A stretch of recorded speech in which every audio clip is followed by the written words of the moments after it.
صدای شفاف و پر از مهرش مثل نسیم توی باغ پیچید. گلها تکون خوردن، حیوانها ساکت شدن و همگی گوش دادن.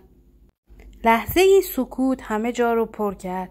بعد ناگهان همه حیوانها با هیجان دست زدن و گفتن چه صدای قشنگی، چه پرنده شجاعی. چشمهای پرنده برق زد. باورش نمیشد. همه داشتن اونو تشویق میکردن. پرنده کوچولو لبخند زد. دلش سبک شد. فهمید که وقتی خجالتشو کنار میذاره نه تنها کسی بهش نمیخنده بلکه همه بیشتر دوستش دارن. حالا دیگه ترس جاشو داده بود به شادی. از اون روز به بعد هر وقت دلش میخواست آواز میخوند. حتی وقتایی که کمی میترسید یادش میومد که شجاعت یعنی با وجود ترس